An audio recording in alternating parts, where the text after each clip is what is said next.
Hello friends, నేను మీ గట్టగల రమేష్. మీరు చూస్తున్నది ఆర్ఆర్ ఎలక్ట్రికల్ అండ్ ప్లంబింగ్. ఈరోజు మనం ఈ సైట్లో ఉన్నాము. ఈ సైడ్ కొత్త సైటు. ఈ కొత్త సైట్లో మనకు రెండు హాళ్ళు, అదేవిధంగా ఆ చివర ఈ చివర బాత్రూమ్లు. ఇది కమర్షియల్ టైపు, అదేవిధంగా హాస్టల్ పర్పస్ యూజ్ చేసుకుంటామని ఓనర్ చెప్పడం జరిగింది. సో ఈ ఓనర్ చెప్పిన విధంగా మనకు బిల్డింగ్ ఒక ఇంజనీరింగ్ ప్లానింగ్ ఏం లేదు, electrical planning. So engineering electrical planning ఇవ్వకుండానే మనం స్విచ్ బోర్డులు ఏ విధంగా బిగించామనేది మీకు చూపిస్తాను. చూడండి ఫ్రెండ్స్, ఈ విధంగా మనం గాలాలు మిషన్లతో స్టెప్పింగ్ చేయడం జరిగింది. అదేవిధంగా ఈ పక్క మనం ఏం చేయలేదు. ఈ హాల్లో ఈ సగం వరకే కంప్లీట్ చేయడం జరిగింది. చూడొచ్చు, ఆ ఎదురుగా మొత్తం కంప్లీట్ అయ్యింది. మనం ముందుకెళ్ళి ఆ కంప్లీట్ అయిన వర్క్ చూపిస్తాను. చూడండి,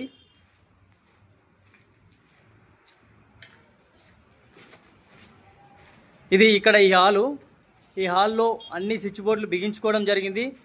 గాలలు నీట్గా కొట్టి, అదేవిధంగా పైపులు నీట్గా వేయడం జరిగింది స్విచ్ బోర్డులతో సహా. చూడొచ్చు, ఈ హాల్లో మనం ఎన్ని స్విచ్ బోర్డులు బిగించాము అనేది కూడా మీకు అర్థమవుద్ది.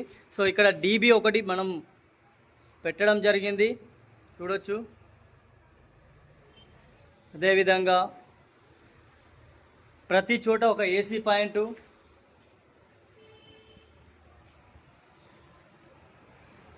చూడండి ఫ్రెండ్స్, ఇక్కడ కూడా ఒక ఏసీ, ఇక్కడ ఒక ఏసీ.